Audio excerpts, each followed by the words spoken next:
صل وسلم دائما أبدا على حبيبك خير الخلق كلهم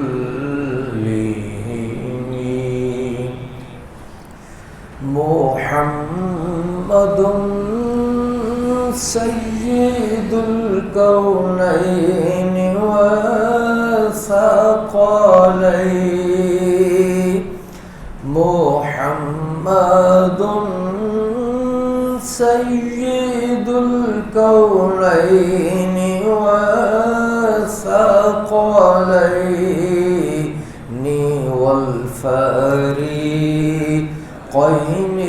من عرب ومن عجم مولاي صل وسلم دائما أبدا على حبيبك خير الخلق كلهم.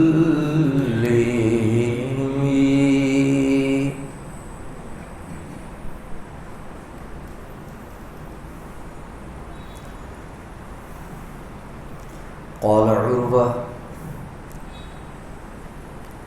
وثويبة مولاة لأبي لهب كان أبو لهب اعتقها فأرضعت النبي صلى الله عليه وسلم فلما مات أبو لهب أريه بعض أهله بشر حيبة قال له ماذا لقيت؟ قال أبو لهب لم ألق بعدكم غير أني سقيت في هذه بعتاقتي ثويبة. میں نے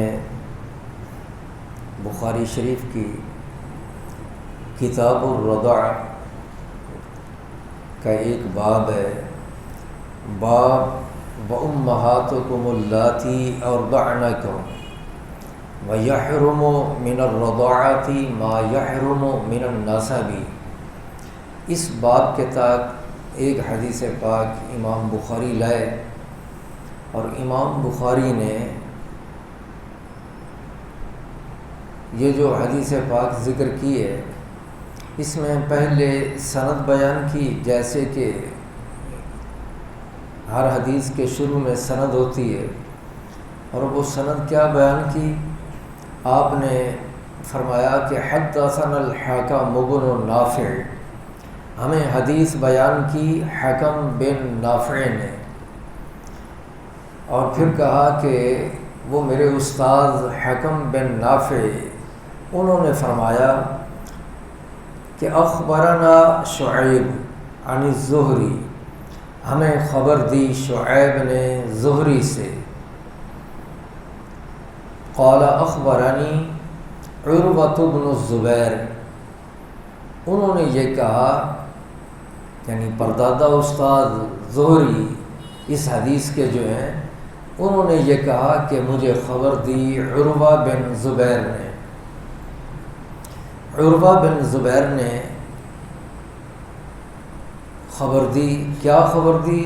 آگے حدیث پاک کے کچھ الفاظ میں چھوڑ کے آگے ذکر کر رہا ہوں، تو اس میں وہ چند باتیں درمیان میں ذکر کی گئی ہیں، اور آخر پہ یہ آیا کہ امام بخاری فرماتے ہیں یہ عروہ نے کہا، یہی عروہ بن زبیر جو سند کے اندر جن کا ذکر ہوا ہے، فرمایا کہ عروہ کہنے لگے، وہ کہتے ہیں کہ ثویبہ مولات لأبی لہب، ثویبہ تو مولات لأبی لہب، ثویبہ جو ہے یہ ابو لہب کی لونڈی ہے.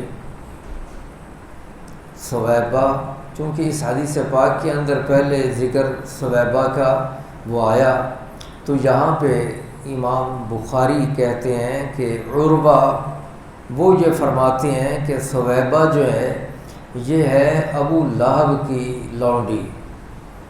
کانا ابو لہب اعتقہا، ابو لہب نے اس اپنی لونڈی کو آزاد کر دیا تھا. ابو لہب نے اپنی لونڈی کو آزاد کر دیا. اس کے بعد فَأَرْضَعَتِ النَّبِيَّ صلی اللہ علیہ وسلم، جب وہ آزاد ہو گئی تو اس نے نبی پاک صلی اللہ علیہ وسلم کو دودھ بھی پلایا. اس لونڈی نے جو کہ آزاد ہو گئی تھی، نبی پاک صلی اللہ علیہ وسلم کو دودھ پلایا. وہ آپ کی مرضعہ یعنی دودھ پلانے والی، وہ سویبہ ان میں شامل ہیں. فَأَرْضَعَتِ النَّبِيَّ صلی اللہ علیہ وسلم، یہ سعادت ملی کہ نبی پاک صلی اللہ علیہ وسلم کو اس نے دودھ پلا دیا. وہ رضاعی ماں بن گئی نبی پاک صلی اللہ علیہ وسلم کی، رضاعی ماں بنی. فلما مات ابو لہب، اگلی بات وہ جو ذکر کرتے ہیں وہ یہ کہ جب ابو لہب فوت ہو گیا، جب اس کا وقت آیا مرنے کا، وہ مر گیا. اور سب جانتے ہیں کہ وہ حالت کفر پہ مرا تھا. فلما مات ابو لہب، جب ابو لہب مر گیا تو اریہ بعض اہلہ بشر حیبۃ، تو بعض خاندان کے افراد میں سے بعض نے یعنی کسی ایک نے اس کو دکھایا گیا خواب کے اندر ابو لہب کس حالت میں، بہت بری حالت تھی. بشر حیبۃ، بہت ہی پریشان حالت میں دکھا دیا گیا خواب کے اندر. اریہ بعض اہلہ بشر حیبۃ قال له ماذا لقیت، اب کیا پوچھا آپ نے؟ حضرت عباس نے خواب کے اندر ابو لہب سے یہ پوچھا کہ ماذا لقیت، بتا کہ تیرے ساتھ کیا ہوا، تو نے آگے کیا پایا، تیرے ساتھ سلوک کیسے، تو نے کس شے کو حاصل کیا. ماذا لقیت، تو اس نے جواب یہ دیا قال ابو لہب، ابو لہب نے کہا کہ لم القى بعدکم، میں نے نہیں پایا تمہارے بعد. ایک نسخے میں یہاں پہ لفظ خیرن کا آتا ہے، بین السطور میں وہ لفظ لکھا ہوا ہے کہ میں نے کوئی خیر نہیں پائی، مجھے کوئی خیر نہیں ملی، کوئی بھلائی، کوئی سکون، کوئی راحت وہ مجھے نہیں ملی. بے چینی، اضطراب، اور یہاں پہ ہر وقت جو ہے وہ پریشانی ہی پریشانی ہے. تو میں نے خیر کو نہیں پایا، شر ہی شر ہے میرے لیے، برائی برائی ہے. لم القى بعدکم، یعنی جب سے میں تم سے ودا ہوا، جدا ہوا، میں مر گیا، دنیا سے چلا گیا، اس وقت کے بعد میں نے کوئی راحت نہیں پائی. غیر انی سقیت فی ہذہ بعطاقۃ سویبۃ، مگر اتنی بات ہے کہ مجھے پانی پلا دیا جاتا ہے. فی ہذہ، اشارہ کیا اپنی انگلی کی طرف، انگوٹھے اور انگلی اس کے درمیان میں سوراخ، اس میں سے پانی نکلتا ہے.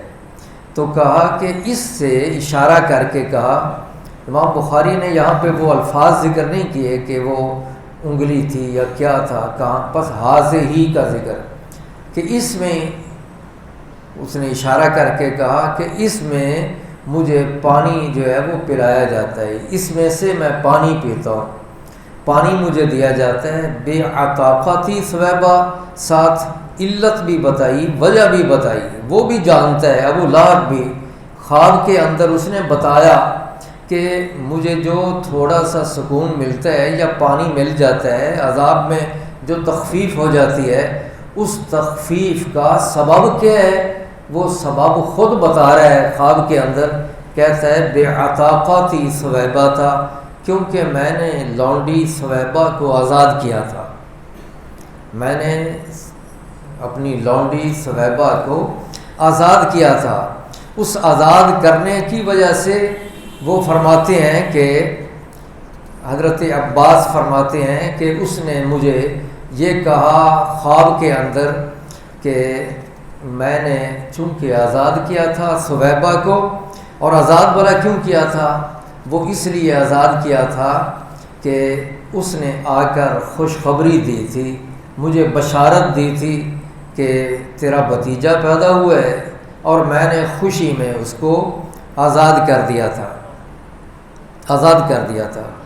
بعض لوگ یہ کہتے ہیں، اعتراض کرتے ہیں، وہ یہ کہتے ہیں کہ یہ معاملہ تو حضرت عباس کے ساتھ خواب کے اندر پیش آیا تھا، اور وہ اس وقت تک ابھی ایمان بھی نہیں لائے تھے۔ حضرت عباس اس وقت تک ابھی جب یہ خواب آیا وہ ایمان بھی نہیں لائے تھے، تو پھر ان کی اس بات کو دلیل کیسے بنایا جا سکتا ہے اور اس سے استدلال کیسے کیا جا سکتا ہے کہ میلاد منانا اور خوشی کرنا وہ بالکل درست ہے؟ تو اس کا جواب ایک تو یہ دیا جاتا ہے کہ ابو لہب کا جو بیان ہے نا کہ ابو لہب نے یہ کہا کہ مجھے یہ راحت ملتی ہے، اس کے علاوہ بے چینی ہوتی ہے، یہ ابو لہب کا جو بیان ہے یہ ہماری دلیل کی بنیاد نہیں۔ ہماری جو دلیل ہے کہ میلاد منانا جائز ہے، خوشی کرنا جائز ہے، اس پہ اجر بھی ملتا ہے، ثواب بھی ملتا ہے، یہ اس کی دلیل یہ نہیں ابو لہب کا بیان کرنا، وہ تو کافر تھا، اس کے بیان کرنے کو ہم دلیل نہیں بناتے۔ دلیل کیا شے؟ ہمارے استدلال کی بنیاد سیدنا حضرت عباس کی روایت ہے۔ ہم یہ کہتے ہیں کہ حضرت عباس نے اس کو بیان کیا ہے، حضرت عباس نے بیان کیا ہے، اس لیے ہم کہتے ہیں جو آپ کی زبان سے بات نکلی ہے ہم تو وہ دلیل بناتے ہیں۔ حضرت عباس کی زبان سے نکلی ہوئی بات کو ہم دلیل بناتے ہیں۔ یہ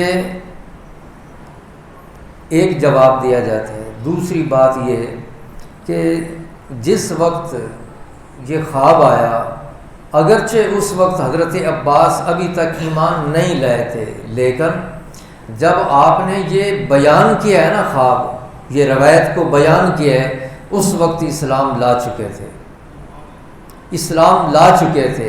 جب اسلام لا چکے تھے اور آپ بیان کر رہے ہیں تو آپ کی بات کو کیوں نہ مانا جائے؟ یہ حضرت عباس ان کی اس بات کو ہم مانتے ہیں۔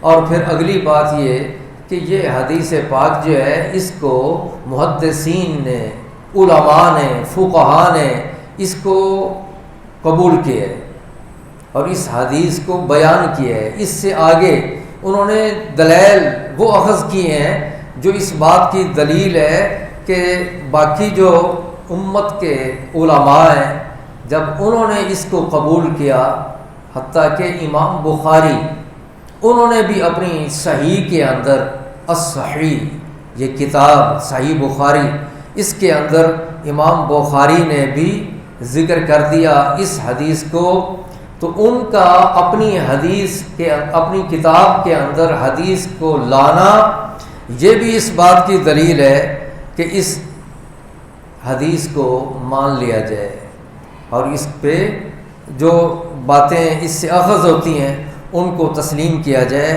یہ ماننا ضروری ہے۔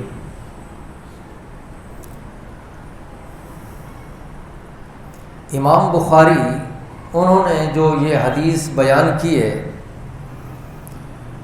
اس میں حضور نبی کریم صلی اللہ علیہ وسلم کے ایک کافر چچا ابو لہب اس کا ذکر ہوا ہے۔ نبی پاک کے چچا کا ذکر ہوا ہے، لیکن وہ چچا جو کافر ہے، اور اس کا نام کیا ہے؟ ابو لہب، صراحتاً نام بھی لیا گیا ہے، اور وہ ابو لہب ہے، وہ کافر ہے، اور اس کا ذکر ہوا۔ اور اللہ رب العزت نے اس کافر چچا کو بھی نبی پاک صلی اللہ علیہ وسلم کی آمد کی خوشی منانے پر اجر سے محروم نہیں کیا، ثواب سے اللہ رب العزت نے محروم نہیں رکھا۔ حالانکہ یہ جو چچا تھا نبی پاک کا مخالف تھا، اور مخالفین کی جو فہرست ہے نا اس میں سب سے آگے تھا، سر فہرست آپ کے مخالفین میں ابو لہب تھا، اور ابو لہب وہ تھا کہ اس کی مذمت میں قرآن پاک کی پوری ایک سورت وہ بھی اتاری گئی، اور وہ سورت کا نام کیا ہے؟ سورہ لہب، اور ابتدائی الفاظ کیا ہیں؟ تبت یدا ابی لہب و تب، کہ ابو لہب کے دونوں ہاتھ ٹوٹ جائیں، ہلاک ہو جائیں، و تبا، بلکہ یہ خود ابو لہب بھی ہلاک ہو جائے، صرف ہاتھ ہی نہیں، ابو لہب سارے کا سارا وہ ہلاک ہو جائے۔ یہ سورت اتاری گئی، لیکن احادیث کی کتابوں کے اندر یہ واقعہ لکھ دیا گیا کہ جب نبی پاک صلی اللہ علیہ وسلم کی ولادت باسعادت ہونے والی تھی تو ابو لہب نے اپنی ایک لونڈی سویبہ اس کا نام ہے، اس کو بھیج دیا سیدہ آمنہ طیبہ طاہرہ رضی اللہ عنہا ان کی خدمت کے لیے۔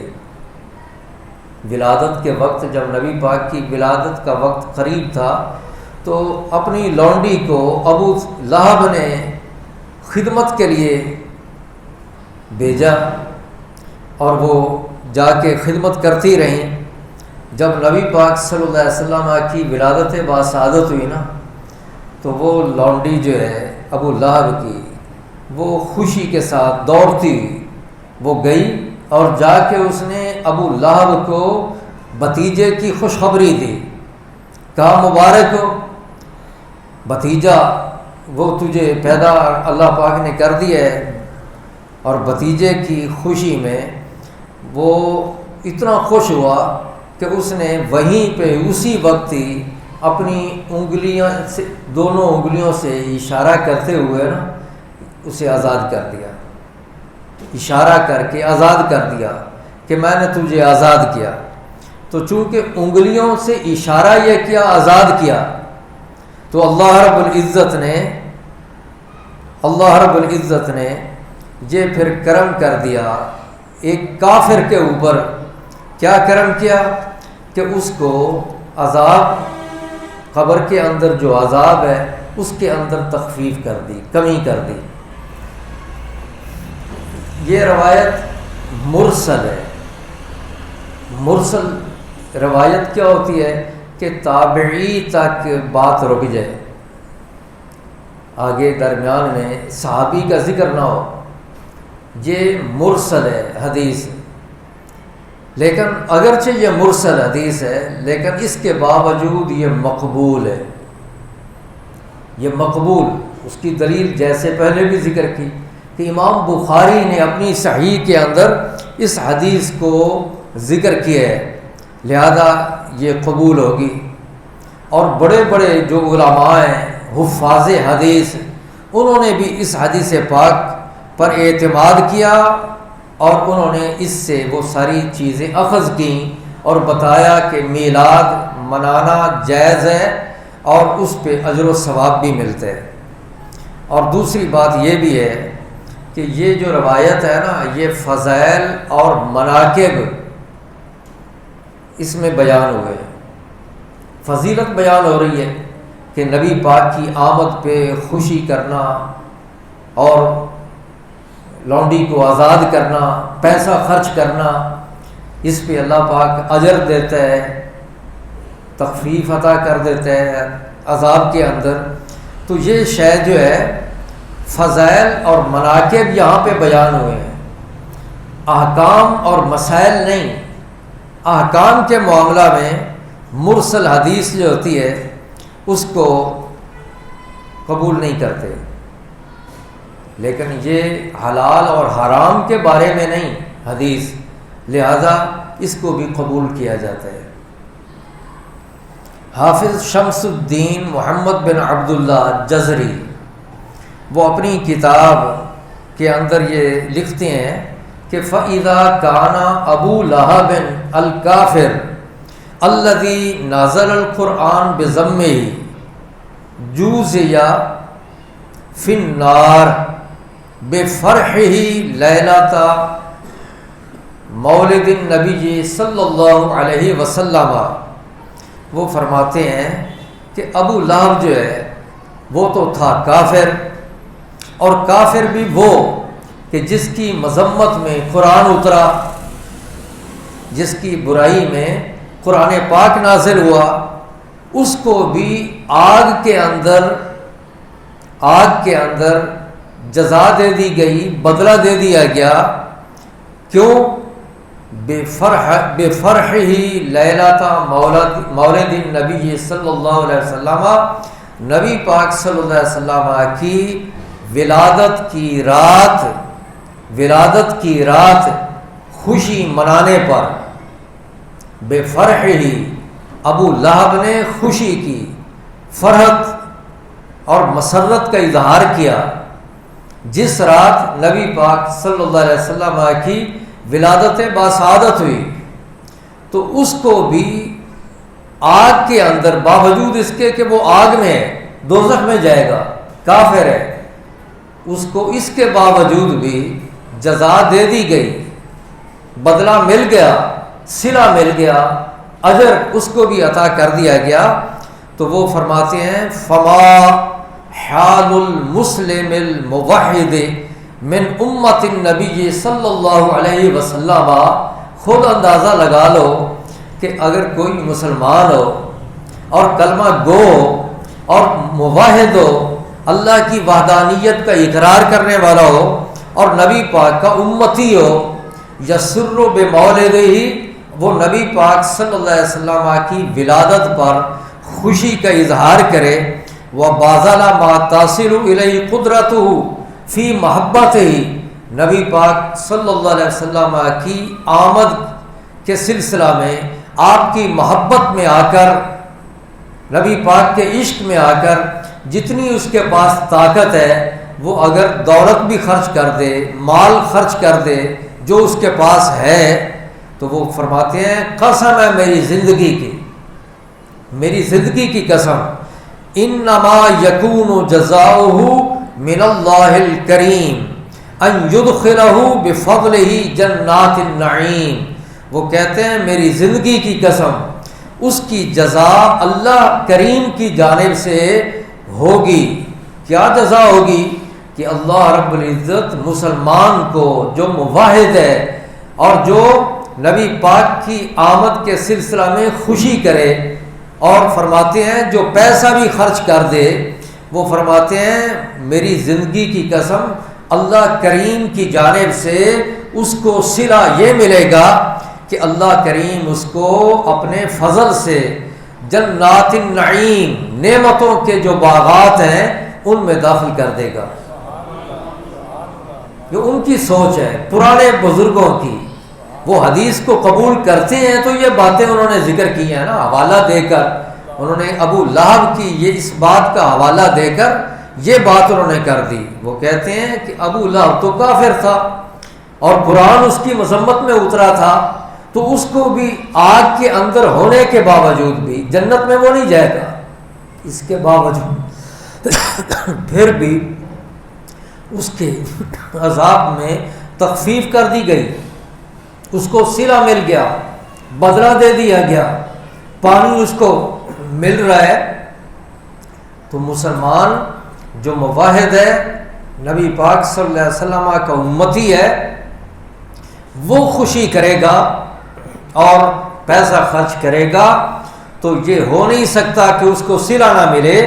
اس کا کیا کہنا، فما حال المسلم، وہ فرماتے ہیں اس کی حالت کیا ہوگی، خود اندازہ لگاؤ۔ وہ فرماتے ہیں میری زندگی کی قسم، اس کی جزا اللہ کریم جو کرم والا ہے، اس کی طرف سے یہ ہوگی کہ اللہ اپنے فضل سے جنات النعیم میں اسے داخل کر دے گا. ایک جنت میں نہیں، کئی جنتیں اللہ اس کو عطا کرے گا کہ جو نبی پاک کی آمد کے خوشی کے اظہار کرتے ہوئے وہ پیسہ خرچ کرے گا اور خوشی کا اظہار کرے گا، اور نبی پاک سے جو محبت رکھے گا. محبت والے ہی خوشی کرتے ہیں. یہ بات تو میں نے ذکر کر دی حافظ شمس الدین محمد بن عبداللہ جزری کی، اور حافظ شمس الدین محمد بن ناصر الدین دمشقی وہ کیا لکھتے ہیں. وہ اس حدیث کے تحت وہ یہ بات ذکر کرتے ہیں. وہ کہتے ہیں کہ قد صح، یہ بالکل صحیح ثابت ہے. اس حدیث کو وہ قبول کرتے ہیں. وہ کہہ رہے ہیں اس میں شک والی بات ہے ہی نہیں. قد صح، ضرور یہ روایت ثابت ہے، درست ہے. کیا فرماتے ہیں؟ ان ابا لہب یخفف عنہ عذاب النار فی مثل یوم الاثنین لإعتاقہ ثویبۃ سرورا بمیلاد النبی صلی اللہ علیہ وسلم. وہ کہتے ہیں یہ بات بالکل صحیح ثابت ہے کہ ابو لہب جو ہے اس کے عذاب کے اندر تخفیف کر دی جاتی ہے. اس کے آگ کے عذاب کے اندر تخفیف کر دی جاتی ہے. کب؟ جب بھی پیر کا دن آتا ہے. جب بھی پیر کا دن آتا ہے تخفیف کر دی جاتی ہے. کیوں؟ اس لیے کہ اس نے ثویبہ کو آزاد کر دیا تھا. کیوں آزاد کیا تھا؟ نبی پاک صلی اللہ علیہ وسلم کی ولادت کی خوشی میں. نبی پاک کی ولادت کی خوشی میں. اور یہ بات ذہن میں رکھیں کہ وہ جو ابو لہب کو یہ چیز ملی ہے نا کہ عذاب کے اندر تخفیف، وہ اس لیے نہیں کہ اس نے لونڈی کو آزاد کیا، صدقہ کیا، خیرات ہو گئی، اس نے آزاد کر دیا. لونڈی کو آزاد کرنے پر یہ اس کو صلہ نہیں مل رہا. اگر لونڈی کو آزاد کرنے پر ہو تو کافر کئی ہیں جنہوں نے آزاد کیا ہوگا، ان کے عذاب میں تو تخفیف نہیں ہوئی. یہ جو عذاب میں تخفیف ہو رہی ہے یہ کیوں ہو رہی ہے؟ وہ صرف اور صرف اس وجہ سے کہ اس کا تعلق نبی پاک کی آمد کے ساتھ ہے، اور اس کا تعلق نبی پاک کی آمد پر خوشی کے اظہار کے ساتھ ہے. صرف یہ نہیں کہ آزاد کر دیا. وہ لونڈی ہے، اس کی لونڈی ہے، آزاد کر دے کافر، تو کافر کو کسی نیکی کا اجر اور ثواب وہ نہیں ملتا آخرت میں. اگر کوئی وہ نیک عمل کر بھی لے نا، کوئی نیک عمل کر لے تو اس کا بدلہ اس کو دنیا میں ہی دے دیا جاتا ہے کافر کو. آخرت میں اس کو کوئی فائدہ نہیں ہوتا. مرنے کے بعد اس کو اپنے نیک اعمال کا کوئی فائدہ نہیں ہوتا. یہ قرآن پاک اور احادیث کا مسلمہ اصول ہے کہ ان کو کوئی فائدہ نہیں ہوتا. کافر کی کوئی نیکی آخرت میں کوئی فائدہ نہیں دے گی. یہ ایک قانون ہے. رب کا فضل کی معاملے الگ ہوتے ہیں. یہ قانون ہے، کوئی فائدہ نہیں. اس کے نیک اعمال کے صلہ میں اسے نہ جنت دی جائے گی اور نہ ہی اس کے عذاب میں تخفیف کی جائے گی، بلکہ جو کوئی نیک عمل کرے گا نا اس کا اجر اور صلہ جو ہے وہ دنیا میں ہی اس کو دے دیا جاتا ہے کہ کشادگی ہو جاتی ہے، دنیا میں راحت مل جاتی ہے، کوئی اور فائدہ ہو جاتا ہے، صرف دنیا میں ہی اس کو فائدہ ہو جاتا ہے.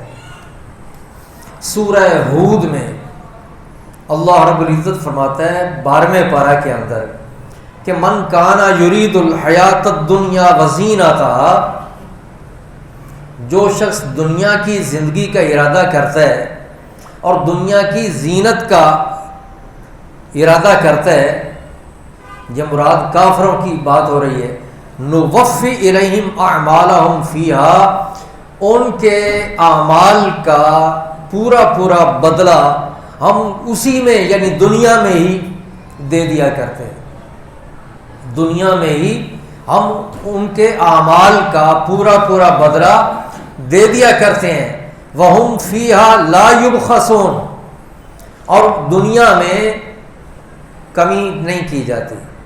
جو کوئی نیکیاں کرے گا، اچھے عمل کرے گا، تو دنیا میں اس کا صلہ ہم دے دیتے ہیں.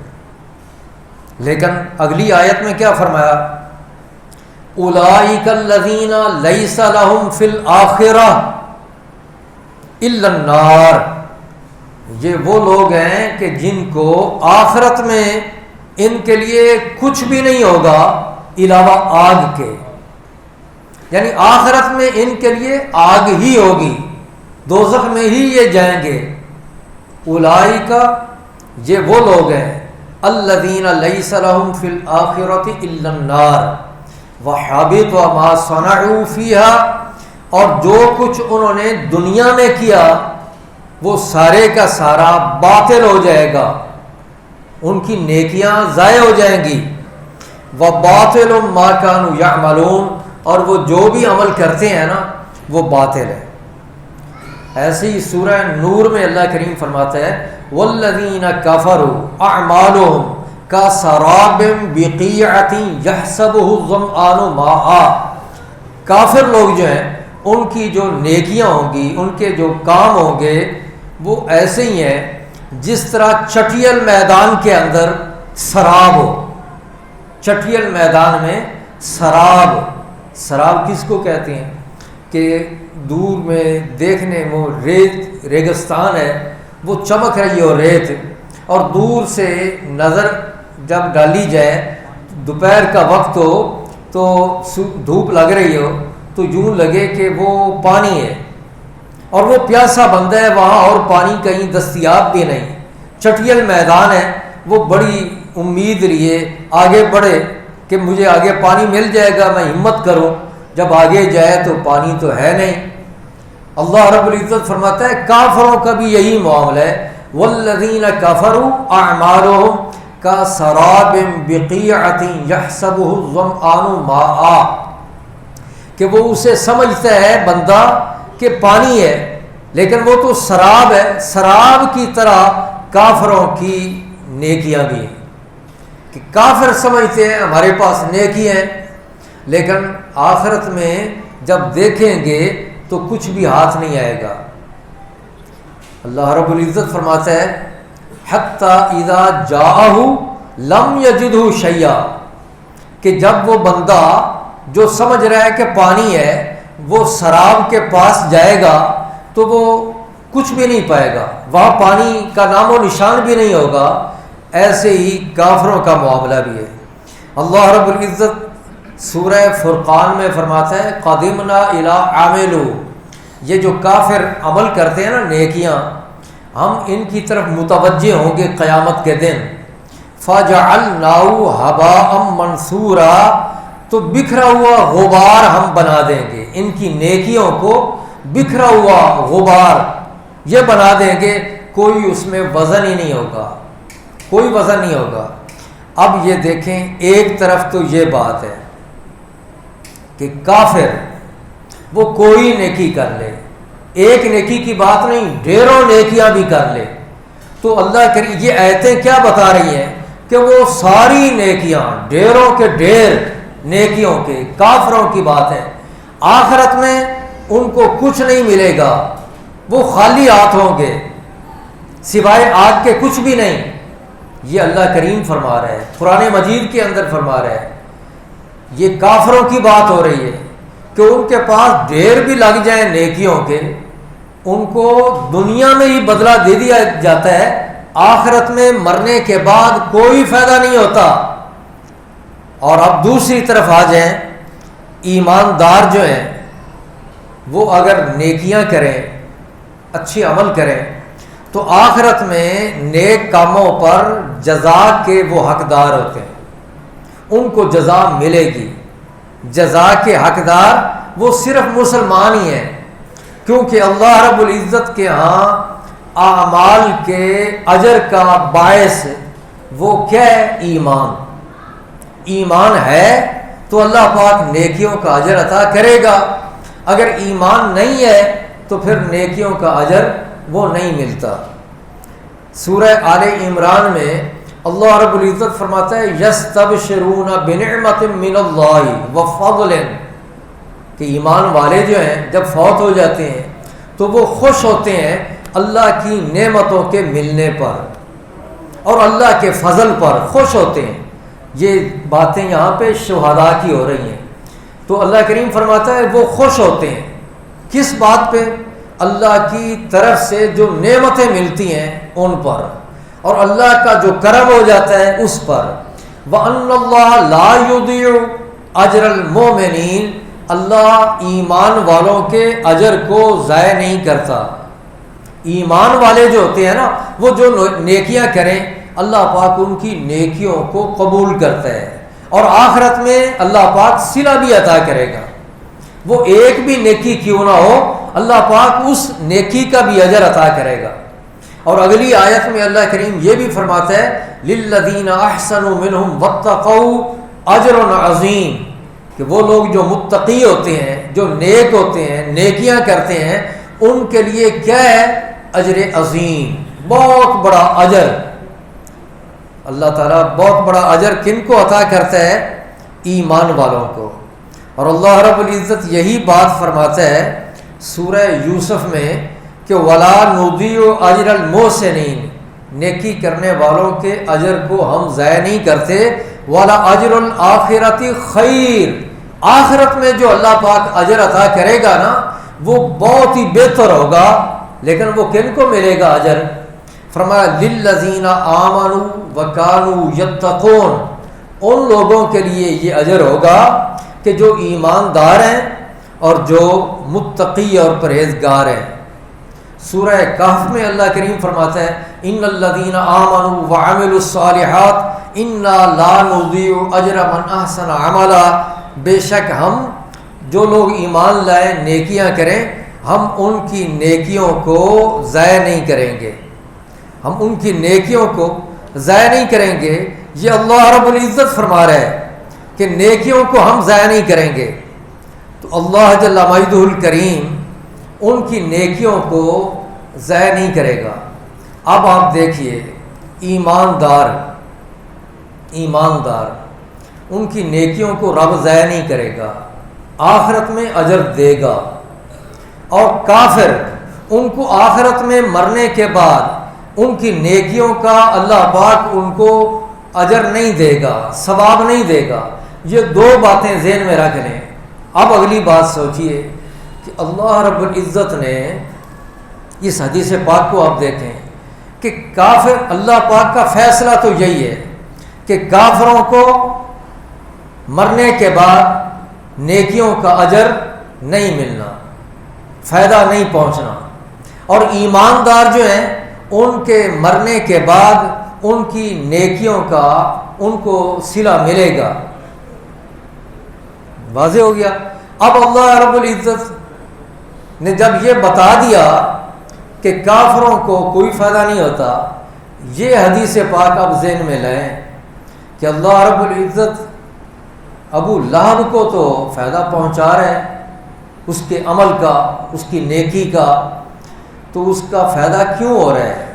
وہ فائدہ اس کے عمل کا صرف اس وجہ سے نہیں ہو رہا کہ اس نے اپنی لونڈی کو آزاد کیا، بلکہ اس عمل کا تعلق نبی پاک کی ذات کے ساتھ ہے، اور جس عمل کا تعلق نبی پاک کی ذات کے ساتھ ہو جائے نا، وہ کافر سے بھی کوئی عمل کیوں نہ ہو جائے رب اس کو بھی قبول کر لیتے ہیں، رب اس کو بھی قبول کر لیتا ہے، کیونکہ اس نیکی کا تعلق وہ نبی پاک کی ذات کے ساتھ ہے۔ تو جو اس نے اپنی لونڈی کو آزاد کیا تھا، آزاد کرنے پر صرف اتنے کام پہ یہ اس کو صلہ نہیں ملا کہ پانی جو ہے اس کو مل جاتا ہے، عذاب میں تخفیف ہو جاتی ہے، بلکہ اس کو یہ جو اجر ملا ہے وہ اجر اس بنا پہ اللہ پاک نے عطا کیا ہے کہ اس نے نبی کریم صلی اللہ علیہ وسلم کی آمد کی خوشی کرتے ہوئے آزاد کیا تھا۔ اللہ رب العزت کو یہ کوئی غرض نہیں کہ یہ بندہ جو عمل کر رہا ہے یہ کافر ہے یا مسلمان ہے۔ اللہ رب العزت تو دیکھتا یہ ہے کہ یہ عمل کرنے والے نے عمل کس کے لیے کیا، کس کے لیے کیا، حتیٰ کہ کوئی ایماندار بھی ہو۔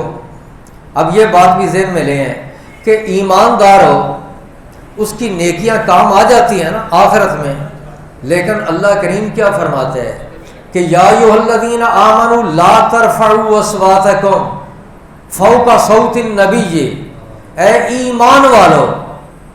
اب ایمان والوں کو رب خطاب کر رہے ہیں، اے ایمان والو جن کے بارے میں قرآن کی آیتوں نے یہ بتا دیا کہ ان کو آخرت میں فائدہ ہوگا، ان کی نیکیاں ان کے کام آئیں گی، انہی کو اللہ پاک خطاب کر کے یہ فرما رہا ہے اے ایمان والو یہ بات بھی سن لو، اگر میرے محبوب کے تابع دار رہو گے، با ادب رہو گے، میرے محبوب کا احترام کرتے رہو گے، تعظیم کرتے رہو گے، محبت تمہارے دلوں میں میرے محبوب کی رہے گی، وہ ایمان تمہارا قابل قبول ہے۔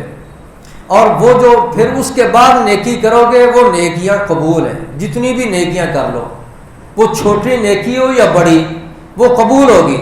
لیکن فرمایا اے ایمان والو یہ بات تم سن لو کہ یہ کافروں سے میں بات نہیں کر رہا، تم سے بات کر رہا ہوں جو دعویٰ کرتے ہو ایمان کا، یہ بات سن لو کہ میرے نبی کی آواز سے تم اپنی آواز کو اونچا نہ کرو، اونچا نہ کرو۔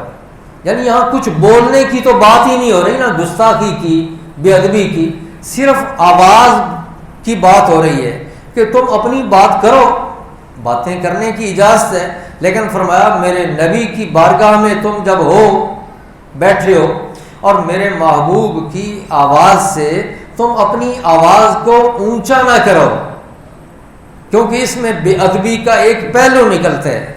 تم اپنی آواز کو نبی پاک کی آواز سے اونچا نہ کرو، اونچی آواز سے نہ بولو۔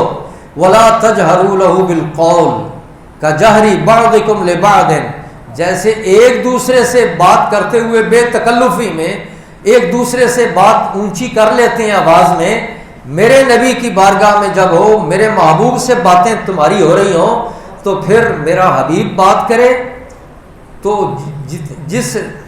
جتنی آواز آپ کی نکلے، آپ نے جواب میں تم نے میرے محبوب کی آواز سے اپنی آواز کو آہستہ رکھنا ہے۔ ادب ہے، ادب کرو۔ فرمایا اپنی آواز کو اونچا نہ کرو۔ اچھا اگر اونچا کر بیٹھیں تو پھر کیا ہوگا؟ اللہ کریم نے پہلے ہی آگاہ کر دیا، فرمایا اس کو معمولی نہ جاننا، معمولی نہ جاننا کہ کیا ہوا تھوڑی سی آواز اونچی بھی ہو گئی تو ہم نے کوئی گستاخی تو نہیں نہ کی، کوئی غلط لفظ تو نہیں نہ بولا، تم یہ نہ سمجھنا۔ اللہ کریم فرماتا ہے کہ ان تحبط اعمالکم، تمہاری نیکیاں بھی ساری برباد ہو جائیں گی، نیکیاں ضائع ہو جائیں گی، نیکیاں ان تحبط اعمالکم، جتنی بھی نیکیاں ہیں وہ ساری ضائع ہو جائیں گی اور تمہیں پتہ ہی نہیں چلے گا۔ اب دیکھیں ایماندار اگر نیکیاں کرتا ہے اور تھوڑی سی بھی ادبی کا پہلو نکل ہے تو وہ ساری نیکیاں بھی کسی کام کی نہیں۔ اور دوسری طرف ایک کافر بھی ہے جس کی نیکیاں مرنے کے بعد کام نہیں آتی، وہ اگر نبی پاک کی آمد کی خوشی کا اظہار کرتے ہوئے، حالانکہ اس وقت اسے یہ پتہ نہیں تھا کہ یہ نبی ہوگا، اسے یہ نہیں پتہ تھا کہ اس نے بڑے ہو کر اعلان بھی کرنا ہے نبوت کا اور میں نے پھر مخالفت بھی کرنی ہے، یہ اس کے ذہن میں کوئی بات نہیں تھی۔ اس نے تو اپنا بھتیجا سمجھا کہ یہ بھتیجا ہے اور بھتیجا سمجھ کے اس کی خوشی منائی۔ اللہ رب العزت نے ادھر دیکھو کہ اگرچہ کافر ہے، آزاد کرنے والا، خوشی منانے والا اگرچہ کافر ہے، اور کافر بھی ایسا جس کی مذمت میں پوری صورت اتر آئی، اور کافر ایسا کہ اس کا کوئی عمل آخرت میں کام آنے والا نہیں، لیکن جب اس کافر نے اپنے بھتیجے کی خوشی میں جس بھتیجے نے اللہ کے نبی ہونے کا اعلان کرنا تھا اور ابھی تک اس چچا کو پتہ بھی نہیں اور اس نے خوشی کا اظہار کر دیا، تو اللہ رب العزت وہ فائدہ پہنچا رہے اور دوسری طرف ایماندار ہو اور وہ آپ کی آواز سے اونچی آواز کر لے تو وہ جو نیکیاں جتنی کی ہوتی ہیں وہ ساری ضائع ہو جاتی ہیں۔ تو اصل تعلق نبی پاک کی ذات کا ہے، تو چونکہ وہ کافر تھا اگرچہ، لیکن نبی پاک کی آمد پر اس نے خوشی کا اظہار کیا تھا تو اس کو یہ صلہ مل گیا۔ اب یہ بات میں کر رہا تھا حافظ شمس الدین محمد بن ناصر الدین دمشقی کی، انہوں نے یہ پہلے بات ذکر کر دی نا، اس کے بعد انہوں نے شعر بیان کیے۔ وہ شعر کیا تھے؟ وہ شعر انہوں نے یہ ذکر کیے کہ اذا کان ھذا کافر جاء ذمہ، کہ جب یہ ابو لہب جو ہے جس کی بات ہو رہی ہے حدیث پاک کے اندر بخاری شریف میں، وہ فرماتے ہیں کہ جب یہ تھا کافر، اس کی مذمت بیان ہوئی قرآن پاک کے اندر، کیا وَتَبَّتْ يَدَاهُ فِي الْجَحِيمِ مُخَلَّدًا، اس کے دونوں ہاتھ ٹوٹ جائیں، ہلاک ہو جائیں اور جہنم میں یہ ہوگا، ہمیشہ کے لیے دوزخ میں جائے گا۔ ایسا کافر جبکہ یہ ہے عطا انہ فی یوم الاثنین دائما، اس کے بارے میں، ایسے کافر کے بارے میں بھی یہ روایت آ گئی، یہ حدیث آ گئی، کیا کہ پیر کے دن ہمیشہ، جب بھی پیر کا دن آتا ہے ہمیشہ یخفف عنہ، اس کے عذاب میں تخفیف کر دی جاتی ہے۔ کیوں تخفیف کر دی جاتی ہے؟ للسرور باحمد، احمد مجتبی محمد مصطفیٰ صلی اللہ علیہ وسلم کی خوشی کی وجہ سے، خوشی کی وجہ سے، نبی پاک کی آمد کی خوشی کی وجہ سے۔ پھر مرنے کے بعد وہ کافر کے جو جہنم میں جائے گا ہمیشہ کے لیے، اس کافر کو بھی ہر پیر کے دن یہ عذاب میں تخفیف ہو جاتی ہے۔ وہ فرماتے ہیں کہ فَمَا الظَّنُّ بِالْعَبْدِ الَّذِي طُولَ عُمُرِهِ بِأَحْمَدَ مَسْرُورًا وَمَاتَ مُوَحِّدًا، تو تیرا کیا گمان ہے، کیا خیال ہے اس بندے کے بارے میں کہ جس نے ساری زندگی نبی پاک کی آمد پہ خوشی کا اظہار کیا ہو اور جو مرا ہو اس حال میں کہ وہ موحد ہے، اللہ کی وحدانیت کا اقرار کرنے والا ہو، تو جو ساری زندگی ایماندار ہو کر خوشی کا اظہار کرتا رہا ہو، اس کے بارے میں تیرا کیا گمان ہے، تیرا کیا خیال ہے؟ یہ حافظ شمس الدین محمد بن ناصر الدین دمشقی وہ یہ بیان کرتے ہیں، شعر کہتے ہیں۔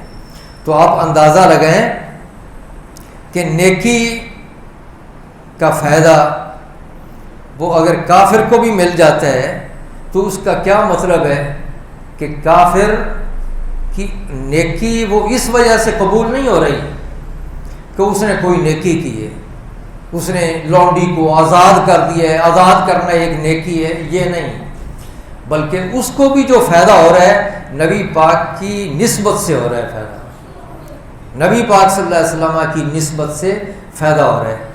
آج کل ضرورت اس بات کی بھی ہے کہ جب ایک کافر کی نبی پاک کے حوالے سے خوشی منانے کو قبول کر لیا جاتا ہے اور دوسری طرف ایماندار وہ اگر تھوڑی سی بے ادبی کر دے تو اس کی ساری نیکیاں وہ ضائع بھی ہو جاتی ہیں، تو پھر آپ یہ بھی سوچ لیں کہ خوشی کرنا بالکل درست ہے، آپ کریں خوشی، اظہار بھی کریں، اور خوشی کے اظہار میں اگر کوئی پیسہ خرچ ہوتا ہے وہ بھی کریں، لیکن شریعت کے خلاف کوئی کام نہ کریں۔ کہیں ایسا نہ ہو کہ ہم حوالہ تو یہ دے رہے ہوں کہ نبی پاک کی آمد کی ہم خوشی منا رہے ہیں اور کوئی دین کے خلاف ہم کام کریں، تو پھر یہ نہ ہو کہ اس کی وجہ سے وہ ہماری یہ عمل بھی ضائع ہو جائے۔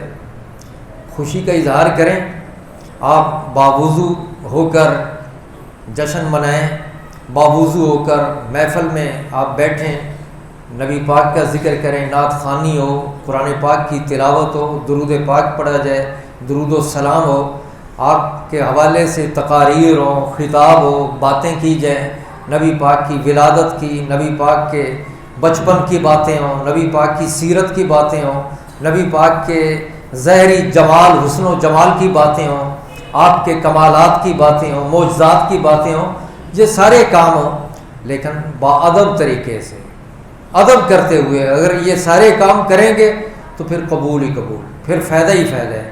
اور اس میں یہ بات بھی ذہن نشین کر لیں کہ ہم ہیں ایماندار، تو ایماندار کو یہ چاہیے کہ جو تقاضے ہیں ان کو پورا کرے، ایسے نہ ہو کہ ہم سارا دن جلوس نکالتے رہیں، رات کو ہم محفل کرتے رہیں، اور جو نمازیں ہیں، فرض نمازیں، وہ ہم چھوڑ دیں، نمازیں نہ پڑھیں۔